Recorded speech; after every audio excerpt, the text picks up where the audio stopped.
Kayamanan. Mula nung isinilang ako sa mundong ito, nakita ko na ang pagmamahal ng pamilya ko.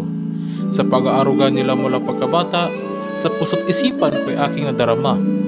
Ama at ina mapagmahal sa pamilya, silang dalawa ang tagapagdisiplina. Si bunso at kuyang masipag at marangal, habang si lolo't lola ang tagapag-aral. Sa lahat ng problemang pinagdaanan, pamilya ko'y nagkaisa. Sa oras ng kahirapan, pamilya ko'y naghanap ng paraan. Aking mga magulang, ako'y dapat magalang. Aking mga maling pasya, ako'y sana'y mapasyensya.